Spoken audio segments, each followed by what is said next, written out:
Hello नमस्कार दोस्तों, मेरा नाम प्रदीप और आप देख रहे हैं जीएस वाला ऑफिशियल। चलिए आज फिर भारतीय इतिहास के प्राचीन भारत का इतिहास का दूसरा सेशन पढ़ेंगे। आज पहला पढ़ चुके हैं हम लोग प्राचीन भारत के इतिहास का सामान्य परिचय, सेंधा सभ्यता और भारतीय उपमहाद्वीप के बारे में, ताम्रपसानी संस्कृति, ये सब पढ़ चुके हैं। अब हम लोग आज धर्म के बारे में पढ़ेंगे। हड़प्पा सभ्यता, मोहनजोदड़ो से सारा चीज़ पढ़ चुके हैं। वैदिक साहित्य क्लियर हो चुका है यहाँ तक। चलिए बिना देरी के सेशन की शुरुआत करते हैं। आज कहाँ से? जैन धर्म से। जैन धर्म के देखिए, जैन धर्म पहले सिंपल तरीके से समझ लेते हैं जैन धर्म क्या है। जैन धर्म के संस्थापक किसे माना जाता है? ऋषभदेव को माना जाता है। ऋषभदेव जैन धर्म के संस्थापक ऋषभदेव को माना जाता है। जैन धर्म में 24 तीर्थकर हुए थे। जैन धर्म में 24 तीर्थकर या गुरु मानिए या जो भी मानिए, जैन धर्म के तीर्थकर हुए थे। जैन धर्म में 24 तीर्थकर थे। पहला तीर्थकर कौन थे? ऋषभदेव, यानी पहला गुरु कौन थे? ऋषभदेव थे जैन धर्म के पहला तीर्थकर। ऋषभदेव जैन धर्म के पहला तीर्थकर हुए। संस्कृत के जीन शब्द से बना है जैन धर्म। किस शब्द से बना? जीन शब्द। जीन का अर्थ होता है विजेता। जीन का अर्थ होता है विजेता। जैन धर्म के संस्थापक ऋषभदेव। जैन धर्म के वास्तविक संस्थापक यदि पूछेगा तो ये हो जाएगा भगवान महावीर। वास्तविक संस्थापक में माना जाता है, यानी इस धर्म को ज़्यादा प्रचार प्रसार करने का काम किसने किया? भगवान महावीर ने किया। तो वास्तविक संस्थापक हो जाएगा आपको महावीर स्वामी। प्रथम तीर्थकर हो गया ऋषभदेव। जैन धर्म के 23वें तीर्थकर पार्श्वनाथ, जिसका चिन्ह है सर्प। पार्श्वनाथ का चिन्ह क्या है? सर्प। इसमें 24 तीर्थकर का चिन्ह होता है। 24 तीर्थकर का चिन्ह है, अपना अपना चिन्ह है। तो पार्श्वनाथ का चिन्ह क्या है? सर्प। पार्श का चिन्ह। ऋषभदेव का चिन्ह था सांड। ऋषभदेव का चिन्ह सांड। ठीक है। पार्श्वनाथ 24 तीर्थकर थे। काशी के राजा अशोकसेन के पुत्र थे। इसका जन्म वाराणसी में हुआ था। अनुयायियों को चतुर्याम शिक्षा का पालन करने के कहा था। चतुर्याम शिक्षा का पालन करने के लिए कहा था। जैन धर्म, ये चतुर्याम शिक्षा क्या है? सत्य, सदैव सत्य बोलना, अहिंसा यानी हिंसा से परहेज, अस्तेय चोरी वर्जित, चोरी ना करना, अपरिग्रही संपत्ति संग्रहण नहीं करना। ठीक। देखते हैं भगवान महावीर। जैन धर्म के वास्तविक संस्थापक किसे माना जाता है? भगवान महावीर को। भगवान महावीर का जन्म, इसमें जन्म को लेकर के इसमें विवाद है। एनसीईआरटी के अनुसार इसका जन्म हुआ था 540 ईसा पूर्व में। 540 BC में जन्म हुआ था। कब हुआ था? 540 BC में जन्म हुआ था इसका। भगवान महावीर का जन्म 540 BC में कहाँ हुआ था? कुंडग्राम वैशाली में। पिता का नाम सिद्धार्थ। भगवान बुद्ध के पूर्व नाम था। पिता का नाम सिद्धार्थ ज्ञात्रिक कुल के सरदार थे। ज्ञात्रिक क्षत्रियों के संघ के प्रधान थे। माता त्रिशला, माता का नाम क्या था? त्रिशला। वैशाली के लिच्छवी राज गणराज के चटक की बहन थी। वैशाली के लिच्छवी राजा चटक की बहन थी। पत्नी का नाम था यशोदा। पत्नी का नाम क्या थी? यशोदा। कुंडन्य गोत्र की कन्या थी। कुंडिन्य गोत्र की कन्या थी। पुत्री हुआ इससे एक अनुजा प्रियदर्शनी। क्या नाम? अनुजा और प्रियदर्शनी। इसका दामाद का नाम था जामिल। इसका शादी किससे हुआ? जामिल से। और ये जैन धर्म का वास्तविक संस्थापक कैसे माना जाता है? भगवान महावीर को। ठीक। इसे एक रिवीजन कर लेते हैं फिर पुनः। देखिए, जैन धर्म के प्रथम तीर्थकर ऋषभदेव। प्रथम तीर्थकर कौन हो जाएगा? ऋषभदेव। और 23वां तीर्थकर पार्श्वनाथ। 23वां तीर्थकर पार्श्वनाथ। पार्श का चिन्ह क्या है? सर्प। पार्श का चिन्ह सर्प हो जाएगा। और ये इक्ष्वाकु नरेश अशोकसेन के पुत्र थे।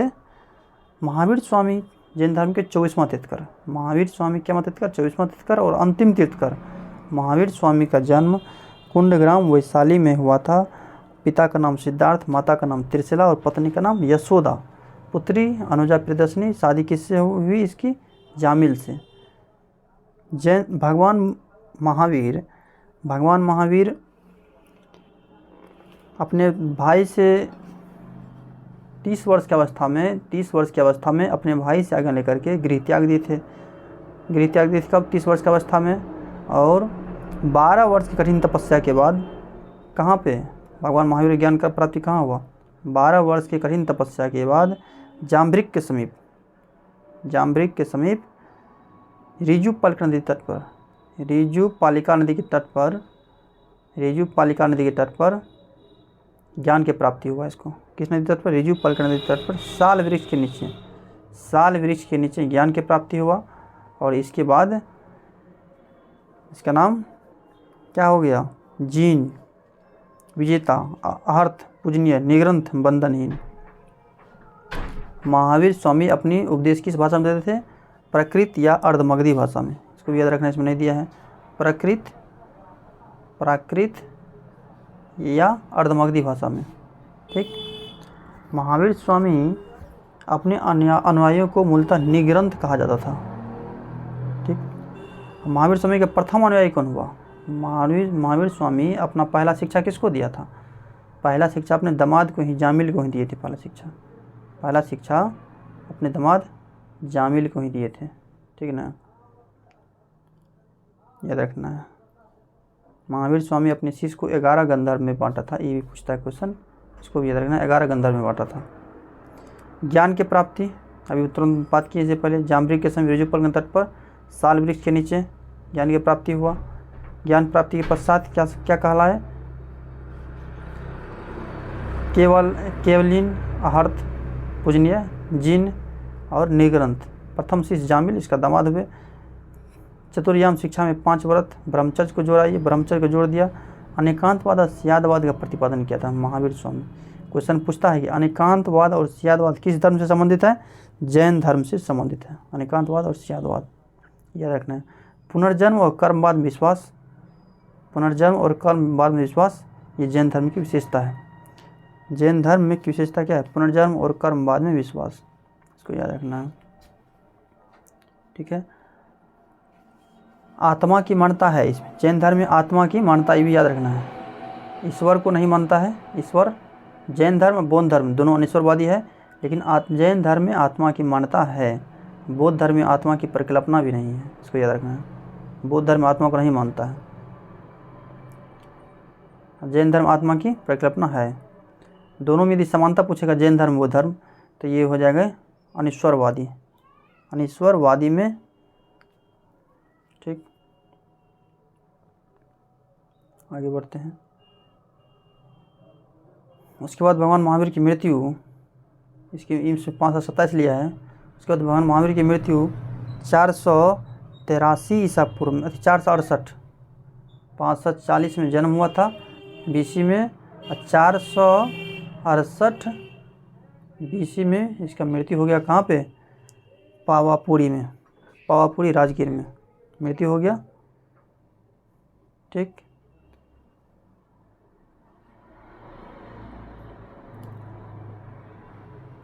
आगे कुछ परीक्षा उपयोगिता पढ़ लेते हैं। जैन धर्म का प्रथम अध्यक्ष, जैन संघ का प्रथम अध्यक्ष कौन थे? सुधर्मन।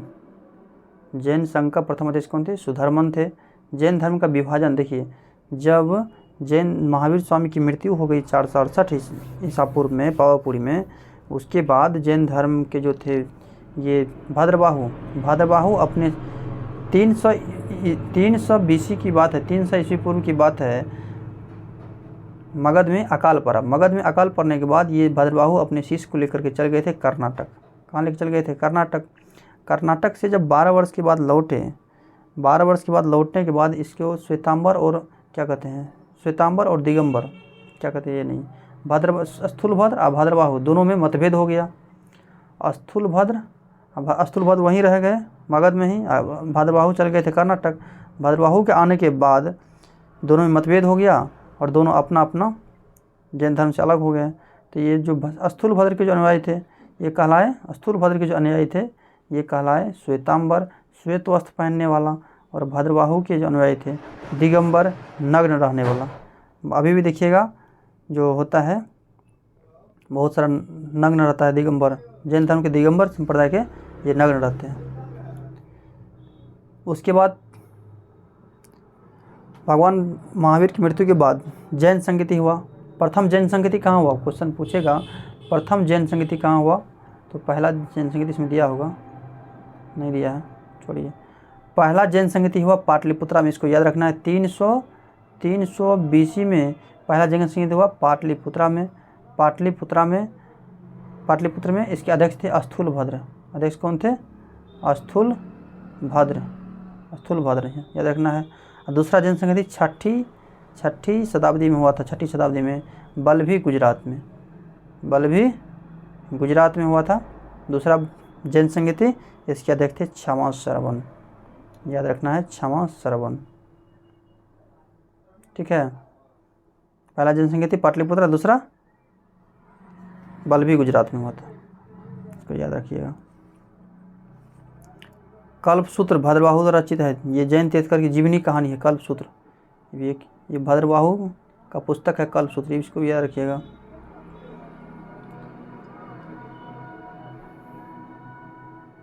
प्रथम जैन सभा कहाँ हुआ था, अध्यक्ष कौन थे? स्थूलभद्र। प्रथम पाटलिपुत्रा में। द्वितीय जैन सभा बल्लभी गुजरात, क्षमा श्रवण इसके अध्यक्ष थे। जैन साहित्य को क्या आगम कहा जाता है, बहुत बार पूछा गया। जैन साहित्य क्या कहा जाता है? आगम कहा जाता है, जैन साहित्य को आगम कहा जाता है। पार्श्वनाथ का प्रतीक सर्प, इससे पहले पढ़ चुके हैं, पार्श्वनाथ का सर्प। महावीर स्वामी का प्रतीक क्या था, ये भी याद रखिएगा, सिंह है। महावीर स्वामी क्या था? सिंह। अब पहला तीर्थंकर कौन है? ऋषभदेव। ऋषभदेव का प्रतीक चिन्ह क्या है? सांड। ऋषभदेव का प्रतीक चिन्ह सांड, ठीक, इसको याद रखिएगा।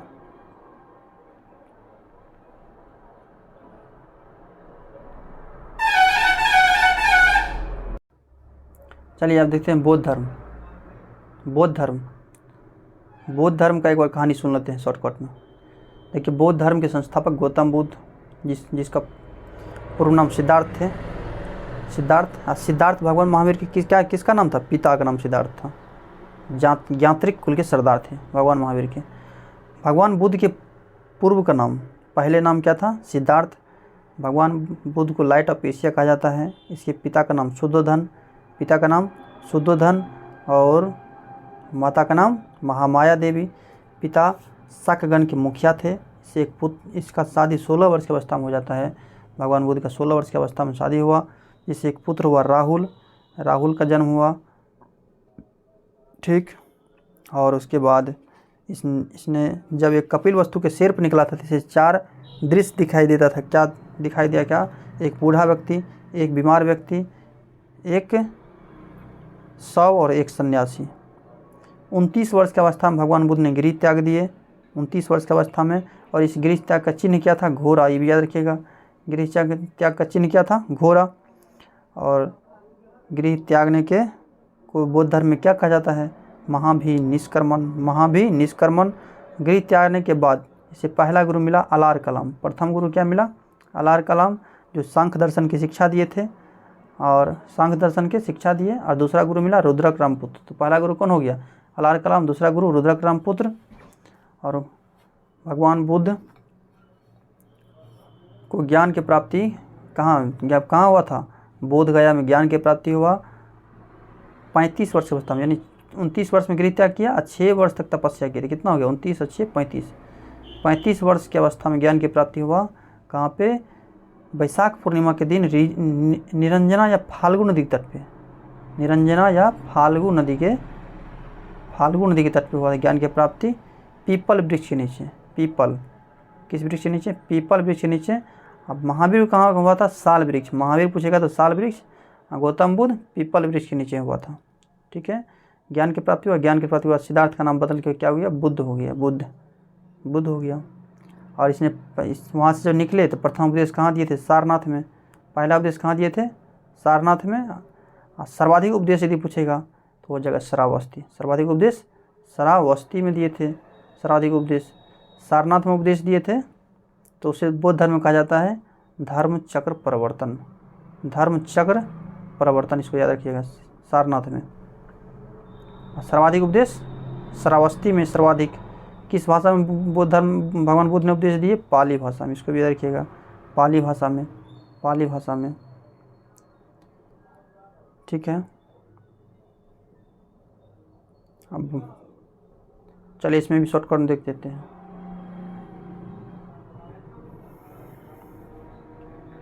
देखिए सिद्धार्थ, पहले नाम क्या था? सिद्धार्थ।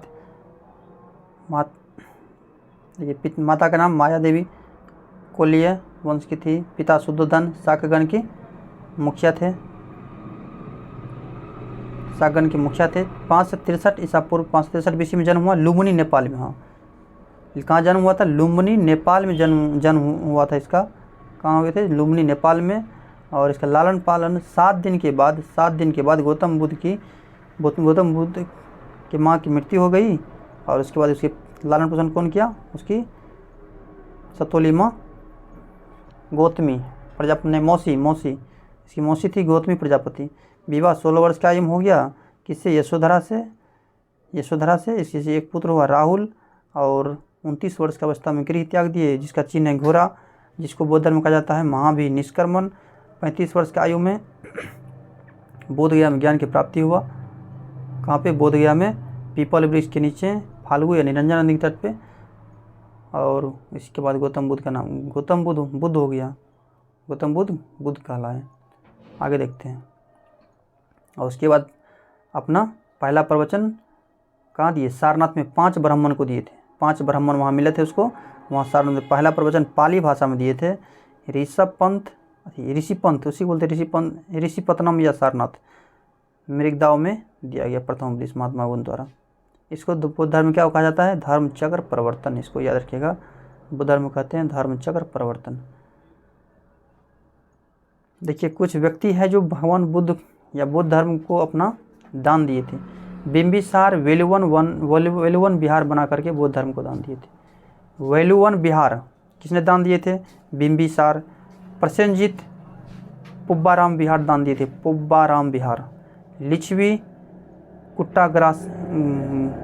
कुट्टाग्रशाला विहार, और अनाथ पिंडक ये जेतवन विहार दान दिए थे, जेतवन विहार। आगे देखते हैं, परीक्षा पे कुछ तथ्य हैं। 4 आर्य सत्य पे जोड़ दिए थे भगवान बुद्ध। दुख समुदय, दुख निरोधक, गामिनी प्रतिपदा। सर्वाधिक प्रचार कौशल श्रावस्ती में किए थे, इसे पहले पढ़ा चुके हैं शॉर्टकट में। 21 वर्षावास महात्मा बुद्ध। उसके बाद गौतम बुद्ध की मृत्यु हो गया। कहाँ पे? कुशीनगर देवरिया, उत्तर प्रदेश। कुशीनगर यूपी में है, कुशीनगर देवरिया जिला में यूपी में है। 80 वर्ष का आयु में। भगवान बुद्ध का जन्म कहाँ हुआ था? लुम्बिनी नेपाल में 563 ईसा पूर्व में, 563 ईसा पूर्व में का जन्म हुआ था, और 483 ईसा पूर्व में 80 वर्ष की अवस्था में मृत्यु हो गया। ठीक। अंतिम समय वर्षा ऋतु वैशाली में कहाँ थी? वैशाली। पावा में चुंद ने इसे शुक्र मद्धव खिलाए थे, शुक्र मद्धव खिलाया। और कुशीनगर में सुभद को अंतिम उपदेश दिया था। ये क्वेश्चन पूछता है, भगवान बुद्ध ने अंतिम उपदेश किसको दिया था? भगवान बुद्ध जो थे अंतिम उपदेश किसको दिए थे? सुभद को, सुभद को। अष्टांगिक मार्ग पे बल दिए थे, अष्टांगिक मार्ग बताए थे। प्रज्ञा, शील और समाधि। प्रज्ञा में सम्यक दृष्टि, सम्यक संकल्प, सम्यक वाक। शील में थे सम्यक कर्मांत, सम्यक आजीवन और सम्यक व्यायाम। समाधि में थे सम्यक स्मृति और सम्यक समाधि।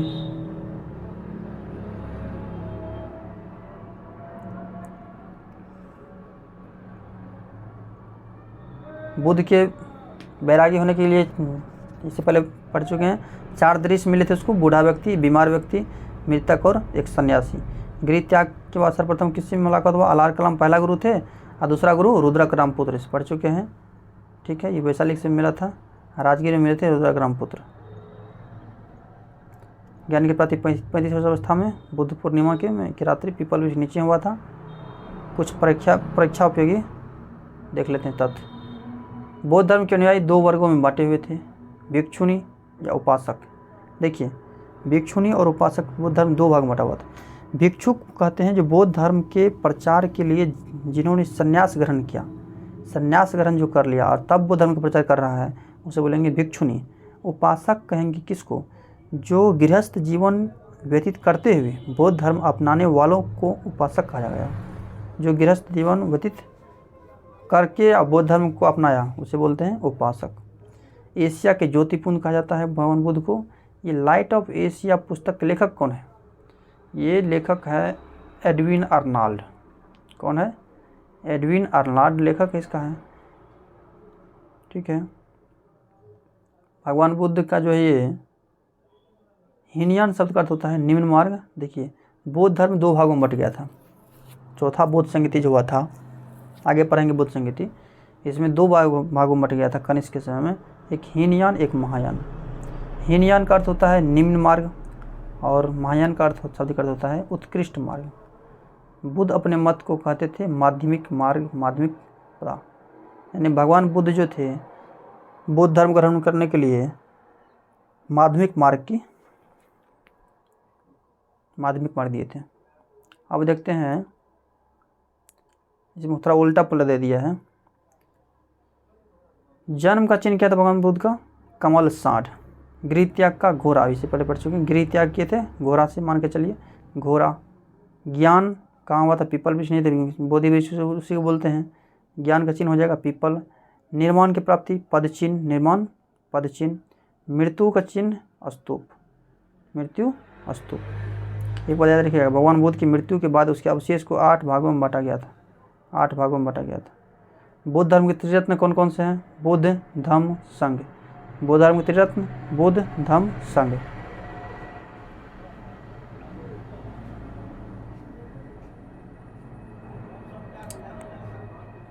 देखिए इसको त्रिपिटक पाली भाषा में है।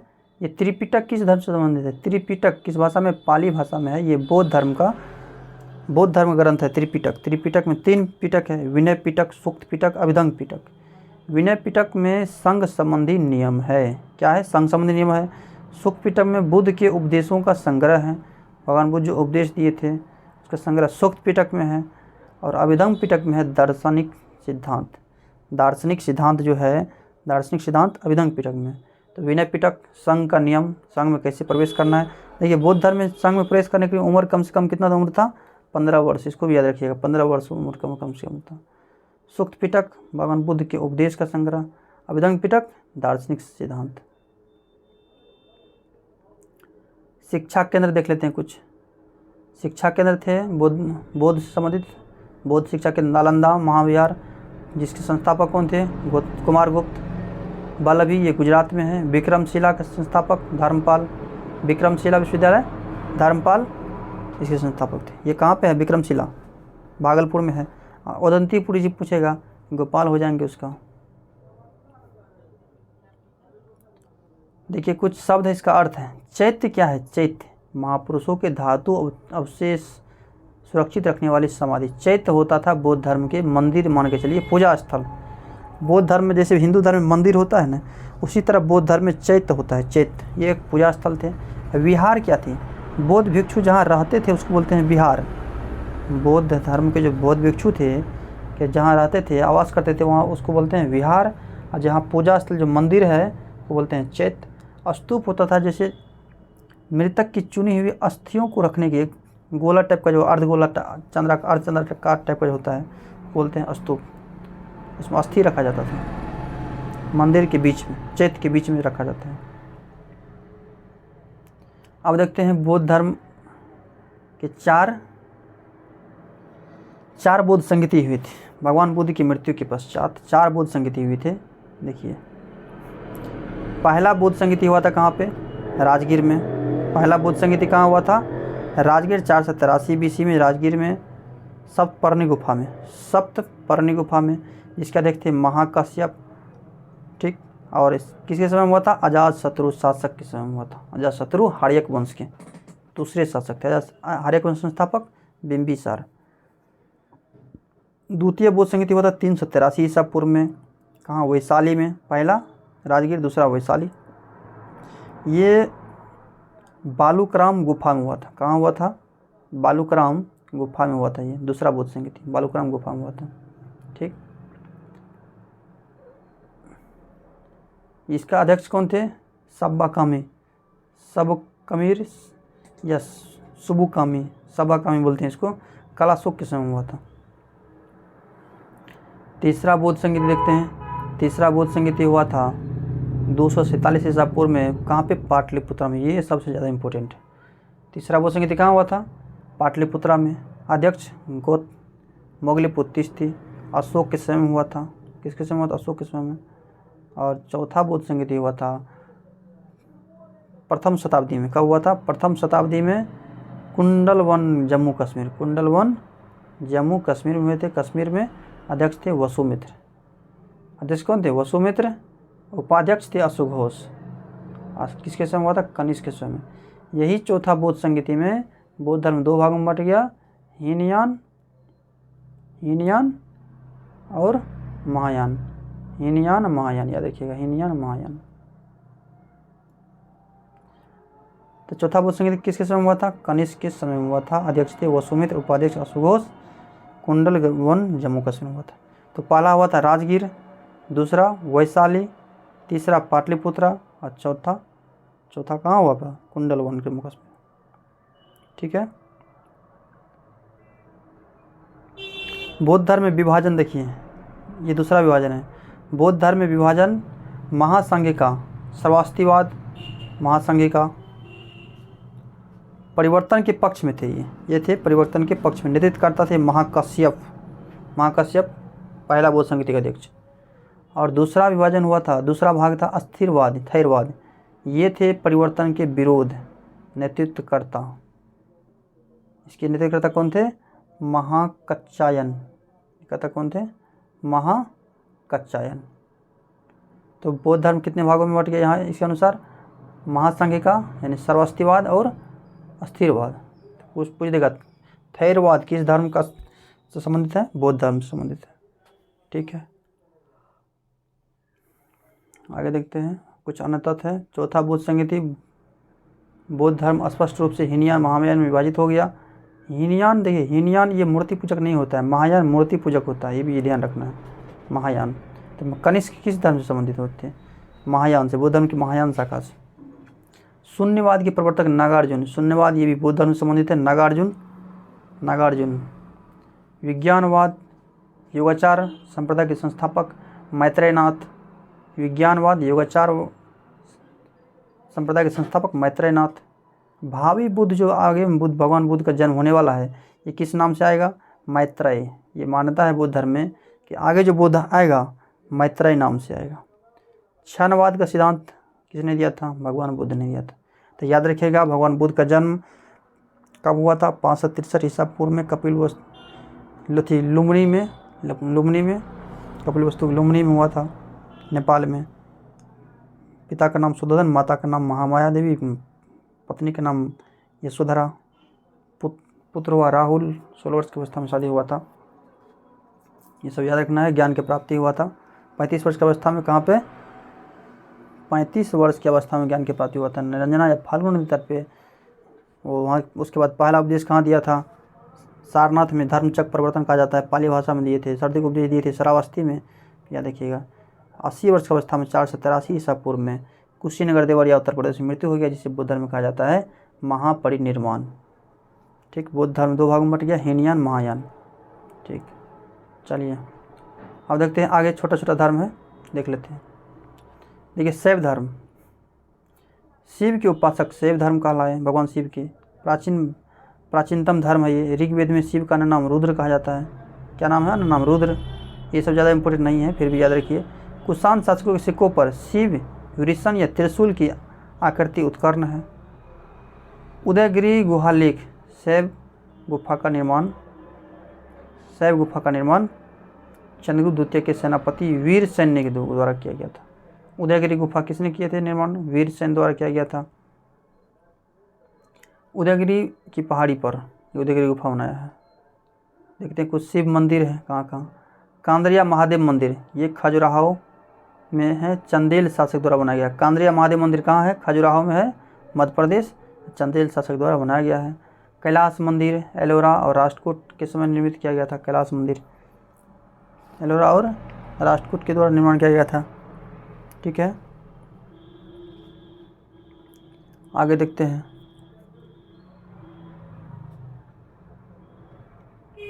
आगे क्या है, ऋग्वेद में भगवान शिव के लिए रुद्र शब्द का प्रयोग हुआ, ये भी याद रखिएगा। अच्छा, लिंग पूजा का पहला स्पष्ट प्रमाण कब मिला, कहाँ मिला था, कहाँ से मिला है, मत्स्य पुराण से, इसको भी याद रखिएगा। लिंग पूजा का पहला प्रमाण। राज राजेश्वर मंदिर भी शैव धर्म से संबंधित है। राज राजेश्वर मंदिर ये भी शैव धर्म से संबंधित है। राज राजेश्वर मंदिर का निर्माण किसने करवाए थे, राज प्रथम, जिसे बृहदेश्वर मंदिर भी कहा जाता है। चलिए आगे देखते हैं कौन सा वंश।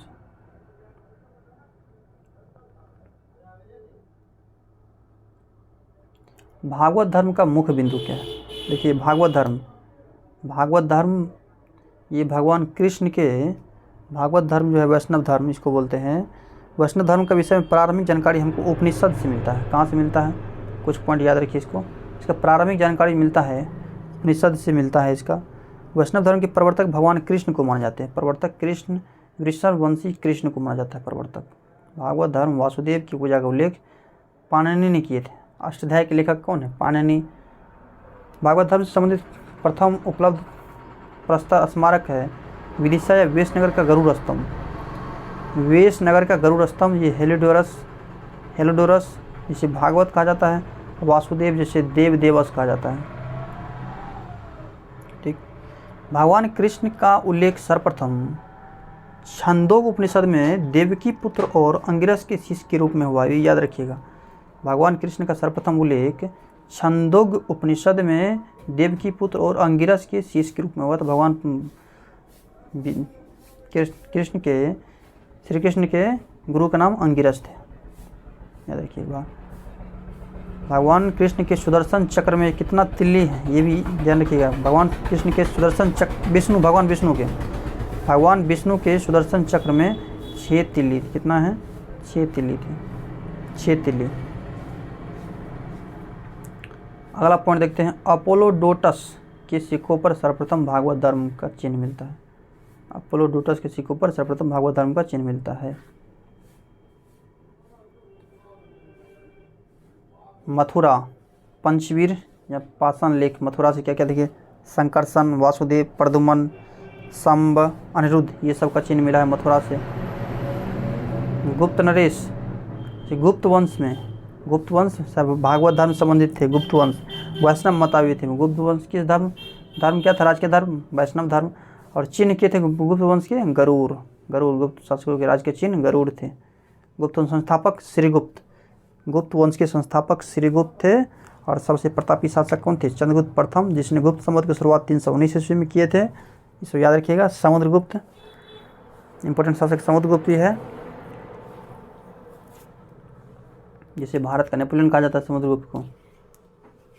गुप्त वंश के अंतिम शासक विष्णुगुप्त या भानुगुप्त।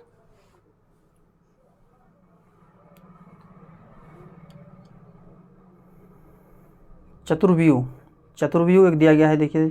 संकर्षण, प्रद्युम्न, अनिरुद्ध और वासुदेव। ये संकर्षण बलराम के नाम थे। किसका नाम, बलराम। वासुदेव और रोहिणी से उत्पन्न हुए थे प्रद्युम्न। और प्रद्युम्न जो है कृष्ण और रुक्मिणी के पुत्र। प्रद्युम्न कृष्ण, भगवान कृष्ण और रुक्मिणी के पुत्र। अनिरुद्ध प्रद्युम्न और प्रद्युम्न के पुत्र। वासुदेव तो थे, उसके नाम थे भगवान कृष्ण के पिता का नाम।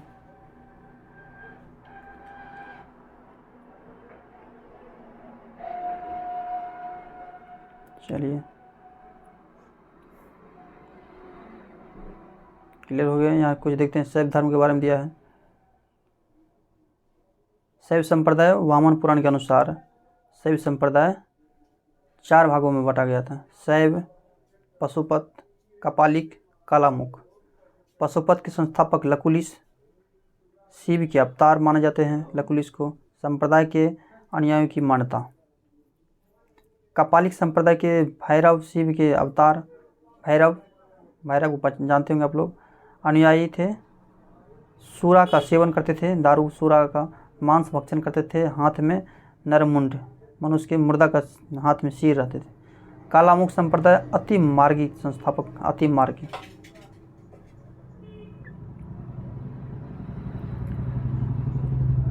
अलवार संत, ये अलवार संत वैष्णव संत थे। देखिए अलवार और नैनार, अलवार और नैनार ये याद रखिएगा। अलवार संत दक्षिण भारत के वैष्णव धर्म का प्रचार प्रसार करते थे और अंडाल एकमात्र साध्वी थे, अंडाल। अलवार संत वैष्णव धर्म से याद रखिएगा। और नैनार जो संत थे, नैनार संत ये थे शैव धर्म से। आगे बढ़ते हैं और कुछ धर्म इसमें नहीं दिया है, हम उसको देख लेते हैं। 6ठी शताब्दी ईसा पूर्व राजनीतिक दशा। अब देखेंगे 6ठी शताब्दी ईसा BC के बाद जो राजा हुए, राज हुए, उसको हम पढ़ेंगे। जैसे हार्यक वंश हो गया, जितना भी वंश है अब उसको हम देखेंगे, वंश के बारे में जानेंगे। हार्यक वंश हो गए, बहुत सारा वंश है। शिशुनाग वंश हो गए, नंद वंश हो गए, इसके बारे में जानेंगे। इससे पहले कुछ वंश, कुछ धर्म और छूट गए थे, इसमें देख लेते हैं। इस्लाम धर्म, देखिए इस्लाम धर्म को याद रखिए एक नोट में। इस्लाम धर्म के कुछ पॉइंट। इस्लाम धर्म के संस्थापक हजरत मोहम्मद साहब, हजरत मोहम्मद साहब थे। 570 ईस्वी में जन्म हुए इसका, मक्का में। ठीक, पिता का नाम अब्दुल्ला, माता का नाम अमीना थे। ठीक है ना। 610 ईस्वी में इसको ज्ञान की प्राप्ति हुए थे, 610 ईस्वी में ज्ञान की प्राप्ति। और 622 में मक्का से मदीना की यात्रा किए थे। इसे मुस्लिम सम्मत में हिजरी सम्मत या मुस्लिम सम्मत के नाम से जाना जाता है। ठीक, 25 वर्ष की अवस्था में खादीजा नामक महिला से शादी किए थे। एक पुत्री भी फातिमा और दामाद का नाम अली थे। ठीक है ना, अली, इसको याद रखिएगा। और यही जो बाद में हज़रत मोहम्मद साहब की मृत्यु हो गया था, कब? हज़रत मोहम्मद साहब की मृत्यु हो गए थे 632 में। 632 में इसका मृत्यु हो गया, 632 में। और इस्लाम धर्म 2 भागों में बट गया, शिया और सुन्नी। ठीक है ना, शिया सुन्नी। शिया थे जो अली की शिक्षा पर निर्भर करते थे, शिया अली की शिक्षाओं को विश्वास करते थे। सुन्नी थे जो हज़रत मोहम्मद के कथनों को सुनने में विश्वास करते थे। ठीक, इस्लाम धर्म के पवित्र ग्रंथ कुरान, याद रखिएगा। इस्लाम धर्म के पवित्र ग्रंथ क्या है? कुरान है इस्लाम धर्म की, जिसमें 100 इस्लाम धर्म पवित्र ग्रंथ कुरान, जिसमें 114 अध्याय हैं और 6360 इसमें पद हैं, इसको भी याद रखिएगा। ठीक, हज़रत मोहम्मद साहब के जन्मदिन पर ईद ए मिलाद उन नबी पर्व मनाया जाता है। ईसाई धर्म, चलिए कुछ ईसाई धर्म के बारे में समझ लेते हैं। जो सा धर्म इसमें नहीं दिया है, दोनों में ईसाई धर्म के बारे में समझ लेते हैं। ईसाई धर्म के संस्थापक ईसा मसीह। इसकी पवित्र ग्रंथ है बाइबिल। पवित्र ग्रंथ क्या है? बाइबिल है। इसके जन्मदिन पर क्रिसमस डे मनाया जाता है, क्रिसमस। ये देखे होंगे 25 दिसंबर क्रिसमस डे मनाया जाता है। ईसा माना जाता है कि ईसा मसीह का जन्म 1 ईस्वी में होता है, उसी दिन ईस्वी का शुरुआत हुआ था। ईसा मसीह ईस्वी का शुरुआत होता है। इसकी माता का नाम मेरी और पिता का नाम जोसेफ थे। ठीक, इसके 2 शिष्य हुए थे। ईसा मसीह के 2 शिष्य थे, एंड्रूस और पुटर। एंड्रूस एवं पीटर, एंड्रूस और पीटर 2 शिष्य हुए थे। ईसा मसीह को रोमन के गवर्नर, ये यूरोप के हैं, यूरोप के रोमन गवर्नर पॉन्टियस, क्या नाम थे? पॉन्टियस, 33 ईस्वी में सूली पर चढ़वा दिए थे। कितना ईस्वी में? 33 ईस्वी में सूली पर चढ़वा दिए थे, 33 ईस्वी में। ठीक है ना। और ईसाई धर्म का पवित्र चिन्ह क्या है? क्रॉस। याद रखिएगा, ईसाई धर्म को ऐसे लिखा रहता है, प्लस का चिन्ह। देखिएगा चर्च पे जाइएगा तो प्लस क्रॉस का चिन्ह रहता है। ठीक, और एक पारसी धर्म का भी याद रख लीजिए। पारसी धर्म के संस्थापक जरथुरुस्ट।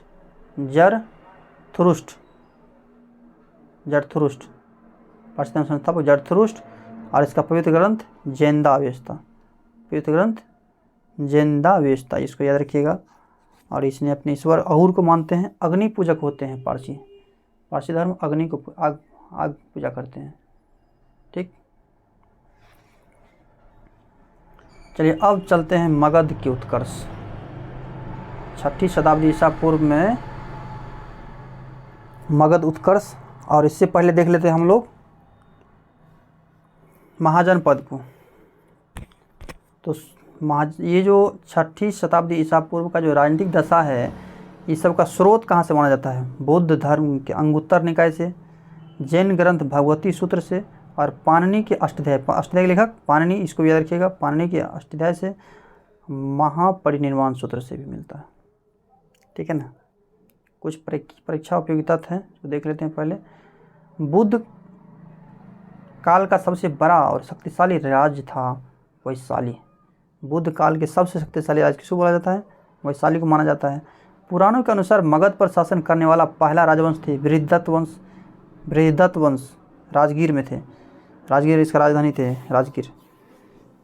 बृहदत्त वंश। बौद्ध धर्म के अनुसार मगध का प्रथम प्रतापी शासक कौन हुआ? बिंबिसार। बौद्ध धर्म के अनुसार मगध का प्रथम प्रतापी शासक बिंबिसार हुए।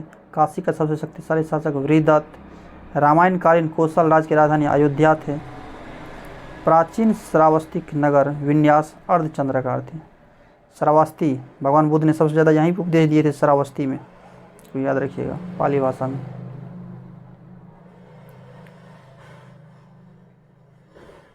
बुद्धकालीन प्रमुख गणराज्य देख लीजिए।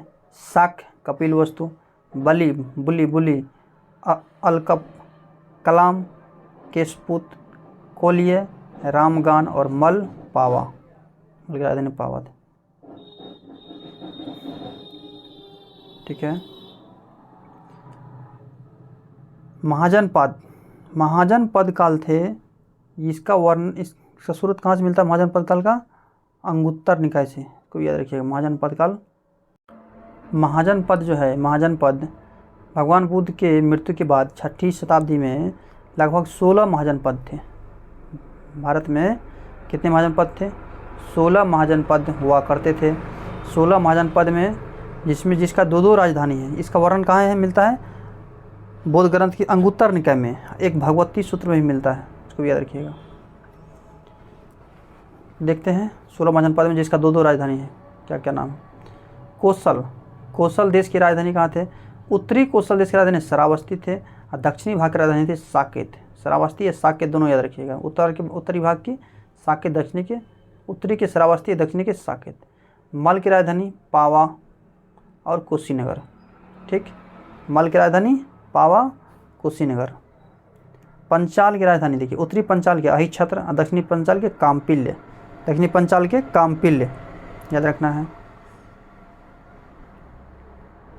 अवंती की राजधानी उज्जैन, उत्तरी अवंती के, दक्षिणी अवंती की राजधानी माहिष्मती फिल्म में देखे होंगे माहिष्मती। दक्षिणी अवंती के यही है माहिष्मती। अवंती ये मध्य प्रदेश मालवा के क्षेत्र में अवंती पड़ता है। ठीक है ना। और अन्य देख लेते हैं इसमें जो नहीं दिया गया है 4 के बाद। अंग की राजधानी कहाँ थी? अंग की राजधानी थी चंपा। अंग के कहाँ थे? चंपा, भागलपुर के इलाका में थे। मगध की राजधानी गिरिव्रज। 16 महाजनपद में काशी के वाराणसी, काशी का वाराणसी। वत्स की कौशाम्बी, वज्जीसंग वैशाली। और कौशल की राजधानी कहाँ थी? श्रावस्ती, ये फैजाबाद के आसपास यूपी में है। मल की राजधानी कुशावती, मल का कुशावती। पंचाल तो देखिए लिए हम लोग। चैदी की शक्तिमती, यूपी के आसपास, यूपी के क्षेत्र में बुंदेलखंड में। कुरु की राजधानी थी इंद्रप्रस्थ, इंद्रप्रस्थ दिल्ली वाला क्षेत्र, कुरु की राजधानी इंद्रप्रस्थ।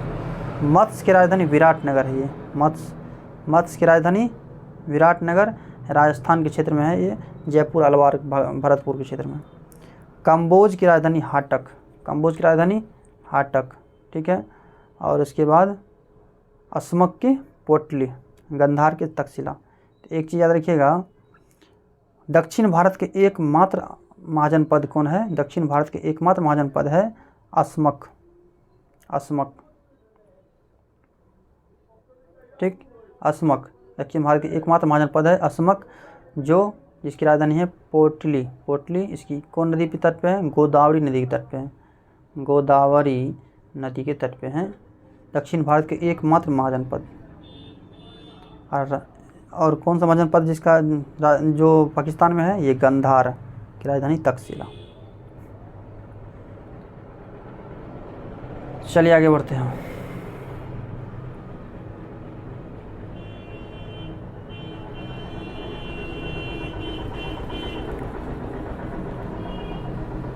सिक्के सिक्के सिक्के का अध्ययन न्यूमेटिक्स कहलाते हैं। सिक्के का अध्ययन क्या कहते हैं? न्यूमेस्टिक्स न्यूमेटिक्स।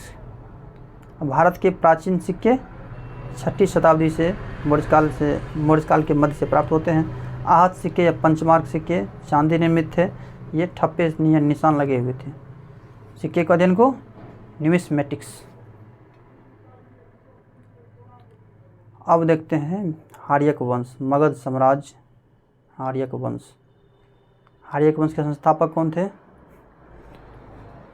ये प्राचीन मगध के पूछेंगे तो उसका हो जाएगा कौन? वही बृहदत्त।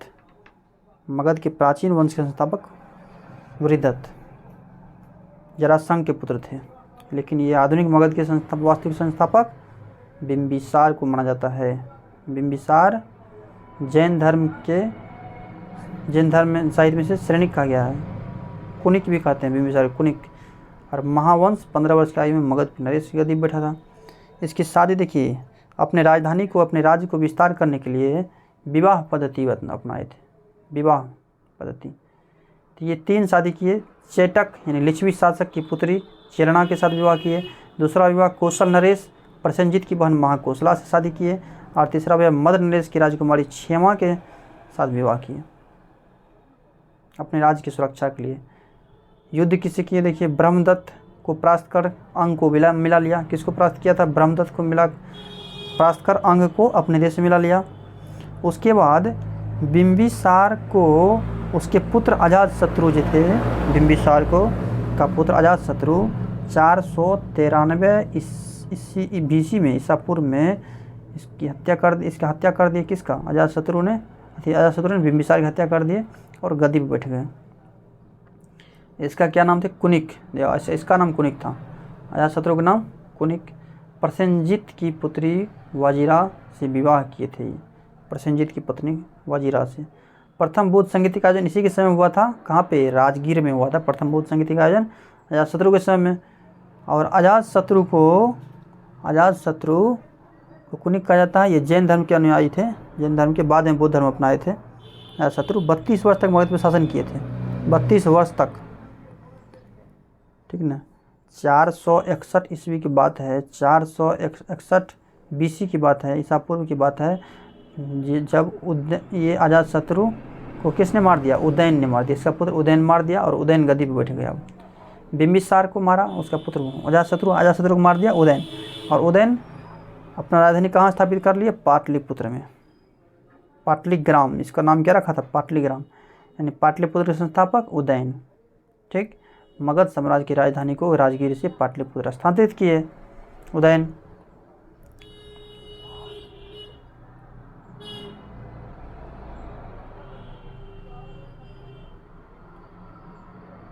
और उसके बाद इसमें नहीं दिया है। उदयन जो है, उदयन को उसके आमत्य जो थे शिशुनाग, उदयन हार्यक वंश के अंतिम शासक हुए नागदशक। हार्यक वंश के अंतिम शासक क्या हुए थे? नागदशक का हत्या उसके आमत्य शिशुनाग ने नागदशक की हत्या करके शिशुनाग वंश की स्थापना कर दिया। शिशुनाग वंश की स्थापना किया। चलिए देखते हैं शिशुनाग वंश का परिचय। महावंश टीका लिच्छवी राजा की वैश्या पत्नी से उत्पन्न हुई। पुराण क्षत्रिय उत्पत्ति शिशुनाग। और अवंती की विजय किए, मगध साम्राज्य की सीमा अवंती को विजय किए। मगध साम्राज्य की सीमा मालवा तक थे, इसीलिए वत्स पर अधिकार कर लिए। और ग्रीवज के अतिरिक्त वैशाली नगर को दूसरी राजधानी बनाया। देखिए, शिशुनाग ने वैशाली को दूसरी राजधानी बनाया। पहला तो पाटलिपुत्र थे, दूसरी वैशाली को बनाया था शिशुनाग वंश के प्रतापी शासक कलाशोक हुए थे। उत्तराधिकारी शिशुनाग के कौन? कलाशोक ने राजधानी पुनः पाटलिपुत्र लाई थी। वैशाली से पुनः राजधानी कहाँ लाए थे? पाटलिपुत्र। शिशुनाग के पुत्र। पुराणों में इसका नाम काकवर्ण मिलता है। शिशुनाग को क्या कहा जाता है पुराण में? काकवर्ण कहा जाता है। पुनः राजधानी पाटलिपुत्र स्थान के वैशाली से द्वितीय बौद्ध संगीति का आयोजन इसी के समय हुआ था। कलाशोक के समय द्वितीय बौद्ध संगीति कहाँ हुआ था आयोजन? वैशाली में। द्वितीय बौद्ध संगीति वैशाली में आयोजन हुआ। उसके बाद राजधानी स्थानांतरित करके कहाँ लेकर चल गया? पाटलिपुत्र, ठीक। और कालाशोक। शिशुनाग वंश के अंतिम शासक हुए नागदशक, नागदशक नहीं, शिशुनाग वंश के अंतिम शासक हुए नंदीवर्धन, नंदीवर्धन, नंदीवर्धन। शिशुनाग वंश के अंतिम शासक नंदीवर्धन। और नंदीवर्धन को इसका हरा करके उसके बाद महापद नंद ने नंद वंश की स्थापना कर दिया। किस वंश का? नंद वंश का। नंद वंश के संस्थापक महापद नंद, महापद नंद, इसको याद रखिए, नंद वंश के संस्थापक महापद नंद। इसके अन्य नाम देखिए क्या है। महाबोधि वंश में उग्रसेन के नाम से जाना जाता है। कली का अंश किसको बोला जाता है? कली का अंश। सर्वत्रांतक, सर्वत्रांतक, सभी क्षत्रियों को नाश करने वाला भी कहा जाता है इसको। सभी क्षत्रियों को नाश करने वाला किसको कहा जाता है? महापद नंद को। और दूसरा परशुराम के नाम से भी जाना जाता है। दूसरा परशुराम का अवतार भार्गव के नाम से जाना जाता है इसको। अन्य तत्व, हम देखते हैं अन्य तत्व क्या है। अन्य देखिए, एक छत्र भी कहा जाता है इसको। एक छत्र की स्थापना किए, एक छत्र शासन की स्थापना किए, एक राट की उपाधि धारण किए थे महापद नंद।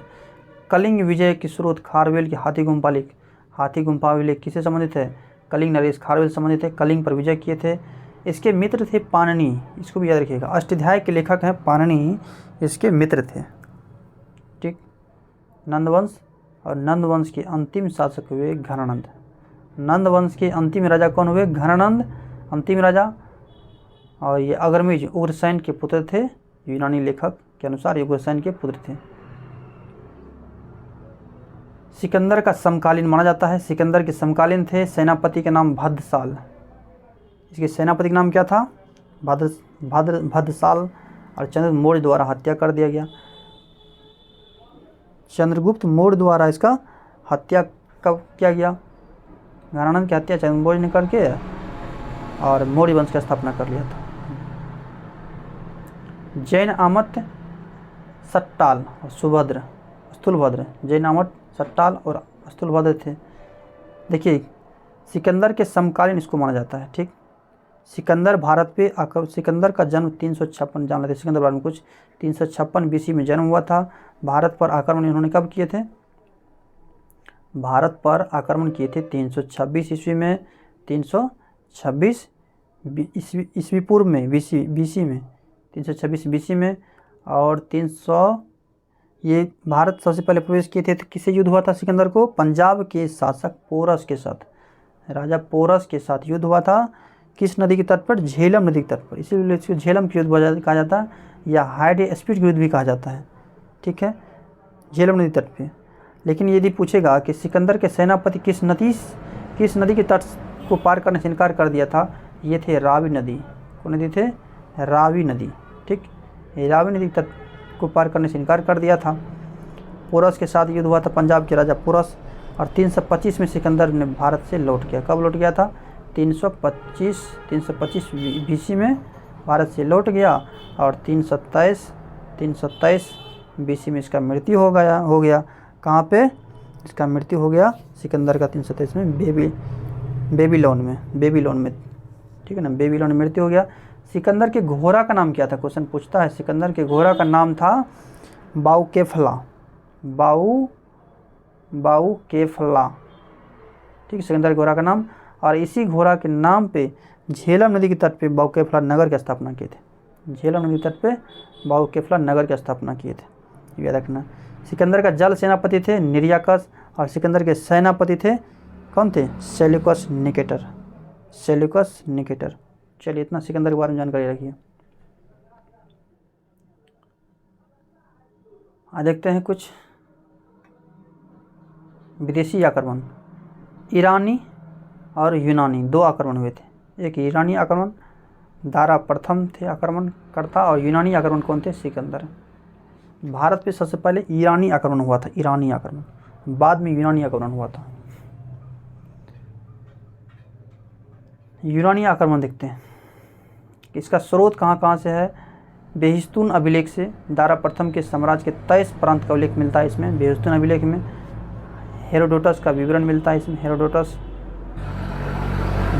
पढ़ेंगे आगे में, हिंद यूनानी शकपाल और कुषाण के बारे में। यूनानी आक्रमण। भारत दारा के साम्राज्य का 20वां प्रांत थे। दारा के साम्राज्य के 20वां प्रांत भारत थे, इसमें मिलता है उल्लेख। देखते हैं कुछ महत्वपूर्ण तथ्य। पारसिक संपर्क के परिणाम स्वरूप भारत के पश्चिमोत्तर प्रदेशों में नई लिपि का जन्म हुआ था। खरोष्टी लिपि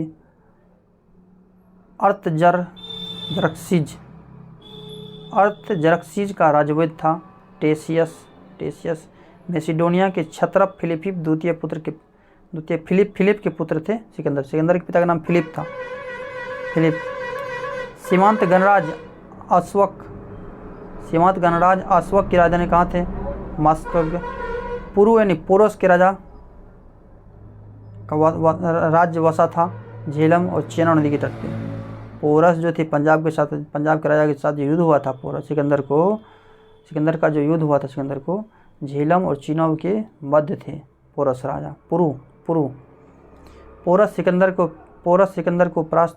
पोरस सिकंदर से परास्त हुआ था झेलम नदी के तट पर। से पहले पढ़ चुके हैं। सिकंदर घरानंद के समकालीन थे। अखमनी साम्राज्य को ध्वस्त किया सिकंदर। नेकिया वाउकेफला नगरों की स्थापना कहाँ की थे? झेलम नदी के तट पे। किस नदी के तट पे? झेलम नदी के तट पे। ठीक। और वाउकेफला के घोड़ा का नाम था। 327 में इसकी मृत्यु हो गई बेबीलोन में याद रखिएगा। अब चले देखते हैं मौर्य वंश। घनानंद को मार करके चंद्रगुप्त मौर्य ने मौर्य वंश की स्थापना की थी। मौर्य वंश बहुत इंपॉर्टेंट है। घनानंद को मार करके चंद्रगुप्त मौर्य ने मौर्य वंश की स्थापना किए थे। मौर्य वंश परिचय देख लेते हैं कुछ।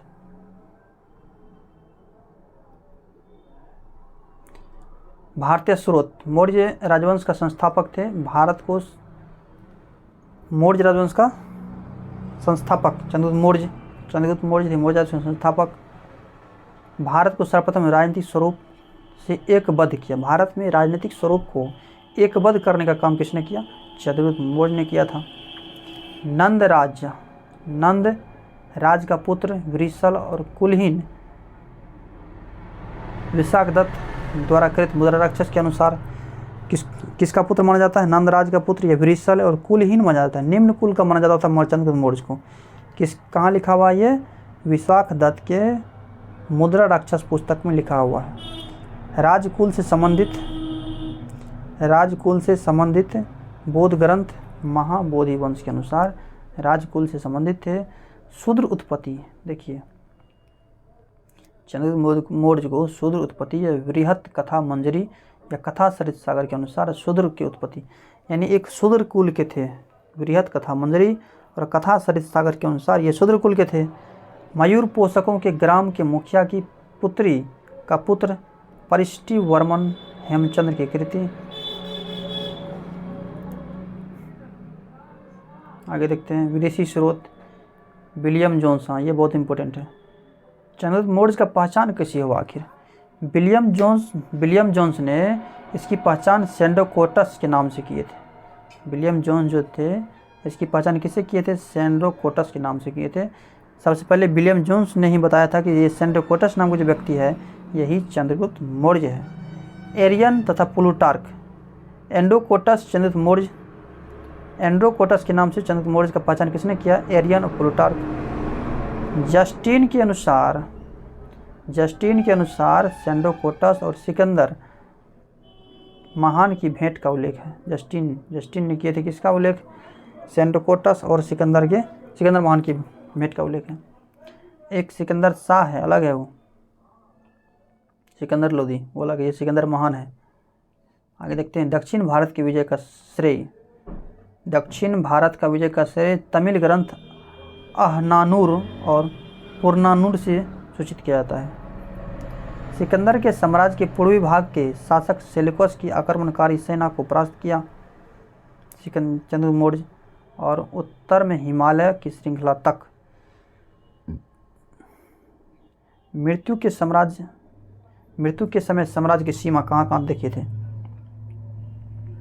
चंद्रगुप्त मौर्य का जब मृत्यु हो रहा था उसकी सीमा कहाँ कहाँ थी? उसकी सीमा थे उत्तर में हिमालय हिमालय की श्रृंखला, पश्चिम में हिंदकुश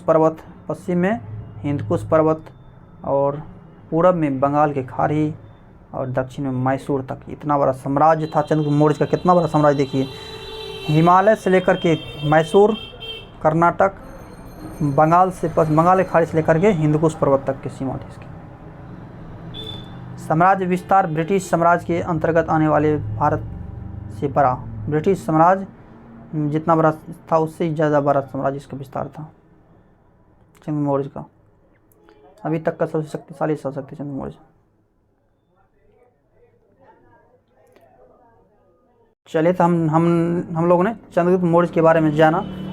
मौर्य वंश के संस्थापक चंद्रगुप्त मौर्य 322 ईसा पूर्व में गद्दी पर बैठा था और जैन धर्म के अनुयायी थे चंद्रगुप्त मौर्य। याद रखिएगा, चंद्रगुप्त मौर्य किस धर्म के अनुयायी थे? जैन धर्म के अनुयायी थे। और इसके जैन धर्म के अनुयायी थे। 305 ईस्वी में, इस बीसी में सेल्यूकस निकेटर को हराया था चंद्रगुप्त मौर्य ने। 305 बीसी में, ये भी याद रखिएगा। 305 बीसी में सेल्यूकस निकेटर को हराया था, और सेल्यूकस निकेटर की पुत्री से शादी कर लिए थे चंद्रगुप्त मौर्य, ठीक ना। और किस शर्त पे? 4 प्रांत इसको दान में दिए थे चंद्रगुप्त मौर्य को, काबुल, कंधार, हेरात, मकरान। ठीक, चंद्रगुप्त मौर्य के गुरु का क्या नाम था? भद्रबाहु। जैनो गुरु भद्रबाहु, याद रखिएगा, भद्रबाहु से शिक्षा लिए थे जैन धर्म का। भद्रबाहु जैन धर्म के कौन संप्रदाय के हैं? श्वेतांबर के दिगंबर, ये थे दिगंबर, नग्न रहने वाला। श्वेतांबर, श्वेत पहनने वाला स्थूलभद्र। मेगास्थनीज भी चंद्रगुप्त मौर्य के दौरान रहते थे। इंडिका पुस्तक लिखे जो मेगास्थनीज है, ये चंद्रगुप्त मौर्य के बारे में दरबार में रहते थे। अब पाटलिपुत्रा नगर के बारे में जानकारी यही दिए थे। कहा था कि पाटलिपुत्रा जो बना है राजा की विशाल भवन, वो लकड़ी से बना हुआ है, इसमें 570 बुर्ज है और 64 द्वार है। चंद्रगुप्त मौर्य की मृत्यु कब हो गया? 298 ईसा पूर्व में, 298 बीसी में मृत्यु हो गया। और कहाँ पे? श्रवण बेलगोला में, उपवास के दौरान। जैन धर्म के न थे, जैन धर्म का जो भी है साधु महात्मा, वो उपवास करते करते जल समाधि ले लेते हैं। आगे पढ़ते हैं। उसके बाद चंद्रगुप्त मौर्य का उत्तराधिकारी कौन हुआ? बिंदुसार। बिंदुसार का अन्य नाम था अमित्रोकेडिज, यूनानी लेखों के अनुसार। सिंहसेन, जैन ग्रंथ में बिंदुसार क्या कहा गया? सिंहसेन कहा गया। तक्षशिला में विद्रोह को दबाने के लिए पुत्र अशोक को भेजा था। किसको भेजे थे? इसके पुत्र थे, अशोक को भेजे थे, दिव्यदान के अनुसार। एस्ट्राबो के अनुसार सीरिया के राजा एंटियोकस के राजदूत डायमेकस का आगमन हुआ था। डायमेकस, देखिए डायमेकस आया था बिंदुसार के दरबार में। यदि डायोनिसियस पूछेगा तो हो जाएगा अशोक के दरबार में। आगे पढ़ेंगे। फिलनी के अनुसार मिस्र के राजा टॉलमी द्वितीय फिलाडेल्फस के राजदूत डायोनिसियस का आगमन नहीं, ये अशोक के दौरान आए थे। सीरिया के शासक एंटियोकस को से 3 मांग की। बिंदुसार जो थे, सीरिया के शासक एंटियोकस से 3 मांग की थी। मीठी मदिरा, सूखी अंजीर और दार्शनिक की मांग किए थे। हम देखेंगे हम लोग सम्राट अशोक से संबंधित तथ्य। बौद्ध साक्ष्यों के अनुसार अशोक अपने पिता के शासनकाल में उपराजा कहाँ के थे? अवंती के राजपाल थे। अवंती के राजपाल थे जिस अपने पिता के शासनकाल में। धम्म का प्रतिपादन सम्राट अशोक ने किया था। धम्म न धर्म। अशोक मगध का राजा बना। 273 ईसा पूर्व में बना, 273 ईसा पूर्व बीसी में। लेकिन इसमें अशोक का राज्याभिषेक कब हुआ था? हाँ, ये इम्पोर्टेंट है। अशोक का राज्याभिषेक 269 बीसी में, 269 में, और 261 में 8 वर्ष के बाद 261 बीसी में कलिंग युद्ध हुआ था, जिसका वर्णन 13वां शिलालेख में है। आगे पढ़ेंगे शिलालेख के बारे में। पुराणों में अशोक का नाम अशोक वर्धन मिलता है। क्या मिलता है? अशोक वर्धन। बौद्ध धर्म की तीसरी संगति का जन्म अशोक के समय हुआ था। कहाँ पे? पाटलिपुत्रा में, जिसके अध्यक्ष कौन थे? मोगलीपुत्र तीसती, याद रखिएगा। निग्रोध द्वारा अशोक को बौद्ध धर्म में दीक्षित किए जाने का उल्लेख है दीपवंश महावंश में। उपगुप्त, हाँ ये उपगुप्त जो थे अशोक को शिक्षा दिए थे। उपगुप्त द्वारा अशोक को बौद्ध धर्म में दीक्षित किए जाने का उल्लेख मिलता है दिव्यदान में। अशोक दशरथ बौद्ध धर्म के अनुयायी थे। अशोक और दशरथ के पुत्र दशरथ थे, बौद्ध धर्म के अनुयायी थे। चलिए, सम्राट अशोक 14 विभिन्न लेखकों का समूह 8 स्थानों से प्राप्त, अधिकांशतः प्राकृत और ब्राह्मणी भाषा में लिखा गया है। देखिए, अभिलेख का सर्वप्रथम प्रचलन माना जाता है अशोक ने ही करवाए थे।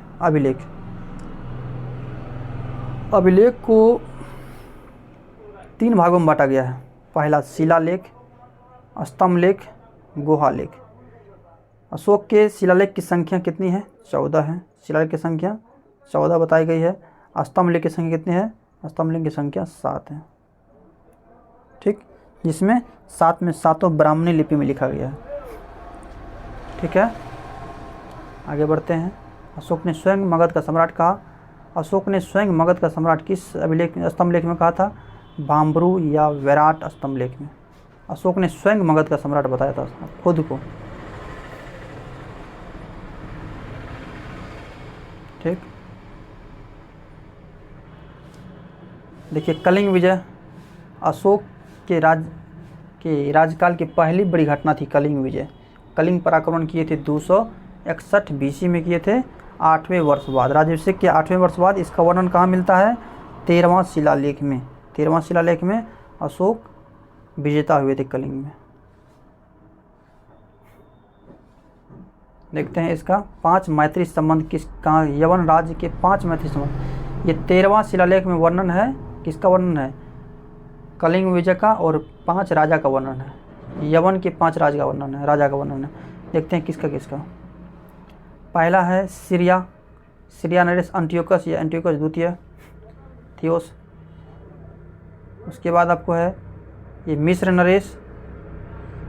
नरेश तुर्माय टोलमी द्वितीय फिलाडेल्फस। और ये है एपिरस अलेक्जेंडर या एलेक्जेंडर। चौथा है साइरिन मग, और 5वां है मिसिडोनिया या मकदूनिया के शासक अंतकिनी एंटीगोनस गोनातास। से नहीं पूछता है ना।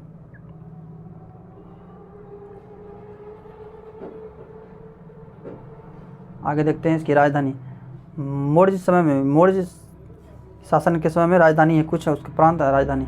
उत्तरापद की राजधानी कहाँ थी? तक्षशिला। पूछता है क्वेश्चन है, उत्तरापद की तक्षशिला। अवंती की उज्जैन। कलिंग का तोसली, कलिंग की राजधानी तोसली। दक्षिणापद का स्वर्णागिरी। प्राच्य या पूर्वी देश का पाटलिपुत्र। प्राच्य पूर्वी के पाटलिपुत्र। ठीक है, देखिए कुछ इसका अभिलेख है, जैसे सोहगोरा ताम्रपत्र अभिलेख गोरखपुर से प्राप्त हुआ है। अकाल के समय अन्नागार से मुफ्त अनाज का विवरण मिलता है इसमें। महास्थान अभिलेख बोगरा बांग्लादेश, इसमें भी ये मिलता है इसका उल्लेख। न्यायालय या गुप्तचर, देखिए दोनों के बारे में जानते हैं। न्यायालय जो थे ये धर्म अस्थाई यानी दीवानी न्यायालय, और कंठ शोधन ये फौजदारी न्यायालय थे। 2 प्रकार के न्यायालय थे मौर्य काल में। मौर्य शासन में धर्म अस्थाई, कंटक शोधन। गुप्तचर एक संस्था थी, एक संचरा थी। संस्था एक ही स्थान पर रहने वाले थे, संचरा थे प्रत्येक स्थान पर भ्रमण करने वाले थे। चंद्रगुप्त मौर्य के दरबार में मेगास्थनीज रहते थे जो इंडिका पुस्तक लिखे थे। इसके बारे में थोड़ा सा देख लेते हैं विस्तृत जानकारी। चंद्रगुप्त मौर्य नगर प्रशासन, पाटलिपुत्र नगर का प्रशासन 30 सदस्यों वाली 6 समिति द्वारा करते थे। चंद्रगुप्त मौर्य के अनुसार पटना का जो नगर का प्रशासन था पाटलिपुत्र नगर का 30 सदस्यों वाली 6 समितियों द्वारा किया जाता था। प्रत्येक समिति में 5 सदस्य होते थे, तो 6 पंचे 30 हो गए। तीसरी समिति जनगणना का हिसाब रखता था। छठी समिति बिक्री कर वसूलना, करों और चोरी पर मृत्युदंड था। कर की यदि चोरी कर लीजिएगा तो मृत्युदंड की व्यवस्था था। नगर के पदाधिकारियों का नाम एस्टिनोमोई था। एस्टिनोमोई। चंद्रगुप्त मौर्य ने भारतीय समाज को 7 श्रेणियों में विभाजित किया था। ये बहुत बार क्वेश्चन पूछा गया है। चंद्रगुप्त मौर्य ने भारतीय समाज को 7 श्रेणियों में विभाजित किया। दार्शनिक, कृषक, पशुपालक, कारीगर, योद्धा, निरीक्षक और मंत्री। ठीक, ये 7 याद रखिएगा। दास प्रथा के प्रचलन का अभाव था। मेगास्थनीज के अनुसार दास प्रचलन का प्रचलन नहीं था। कोई भी व्यक्ति न तो अपनी जाति से बाहर विवाह कर सकता था और न ही उससे भिन्न पेशा कर सकता। यानी कोई भी, जैसे कुम्हार है तो मिट्टी का काम करेगा, लोहार है तो लोहा का काम करेगा, सोनार है तो सोना का मतलब जेवर का काम करेगा, यानी अपनी व्यवसाय से बाहर काम नहीं कर सकता था। ये मेगास्थनीज के अनुसार बात का बता रहे हैं। चाणक्य भी चंद्रगुप्त मौर्य के दौरान रहते थे। चाणक्य जो है ये क्या थे, ये घनानंद को हराने में मदद की थे चाणक्य। यही कौटिल्य विष्णुगुप्त कहा जाता है इसको। चाणक्य एक बहुत बड़ा विद्वान थे। ऋषि चाणक्य ने अपने पुत्र का नाम चाणक्य रखा था। देखिए, ऋषि चाणक्य के पुत्र चाणक्य हैं। कौटिल्य विष्णुगुप्त की साम्यता चाणक्य से की जाती है। विष्णुगुप्त या कौटिल्य को कहा जाता है कि ये शायद चाणक्य ही है। पुराणों में इसका नाम द्विज सर्व या श्रेष्ठ ब्राह्मण कहा जाता है। चाणक्य को श्रेष्ठ ब्राह्मण कहा जाता है पुराण में, द्विज सर्व। अर्थशास्त्र के लेखक कौन है? चाणक्य। अर्थशास्त्र के लेखक कौन है? चाणक्य। ये अर्थशास्त्र है क्या? ये अर्थशास्त्र आखिर है क्या? अर्थशास्त्र है शासन से संबंधित सिद्धांत। ये राजनीतिक शास्त्र से संबंधित, ना कि आर्थिक शास्त्र से संबंधित नहीं है। ये राजनीतिक शास्त्र से संबंधित है। राज्य के शासन कैसे चलाएंगे, शासन के सिद्धांतों की पुस्तक है ये। राज्य के सप्तांगिक सिद्धांत इसी में दिया गया था। अर्थशास्त्र में राज्य के सप्तांगिक सिद्धांत दिया गया है। अर्थशास्त्र में क्या क्या सप्तांगिक सिद्धांत है राजा के बारे में? राजा को क्या कहा है इसने? देखिए, पहला राजा के बारे में अमात्य, जनपद, दुर्ग, कोष, दंड और मित्र। ये राजा के 7 खंड है। राजा को बताया है इसके बारे में, कैसे राज करना है, क्या करना है, नहीं करना है। ठीक, अब देखते हैं अन्य तथ्य। अर्थशास्त्र पति द्वारा प्रत्युक्त पत्नी के लिए विवाह विच्छेद की अनुमति थी। पति द्वारा प्रत्युक्त पत्नी के लिए विवाह विच्छेद की अनुमति थी। अर्थशास्त्र के अनुसार बहुत समय तक पति के विदेश में रहने या उसके शरीर में दोष होने पर पत्नी उसका त्याग कर सकती थी। विदेशियों को भारतीय समाज में मनु द्वारा वरात्य छत्री का कर प्रवेश दिया गया। मनु द्वारा, महाराज मनु।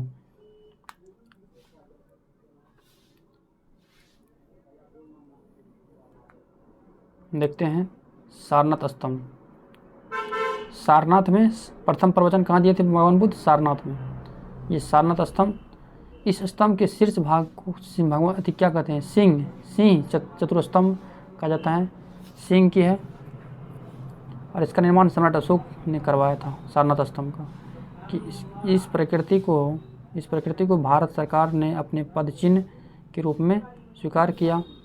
स्तंभ के शीर्ष पर सिंह की आकृति शक्ति का प्रतीक है।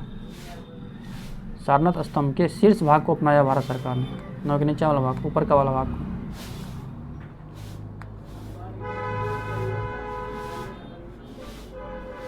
देखते हैं कुछ अन्य महत्वपूर्ण तथ्य।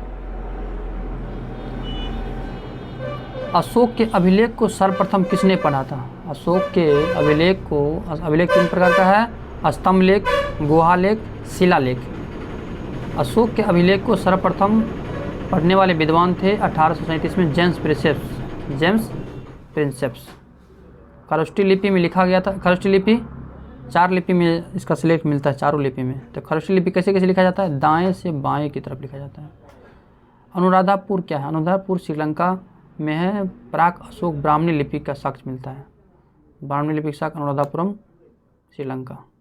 अशोक का नाम अशोक किस अभिलेख में मिलता है?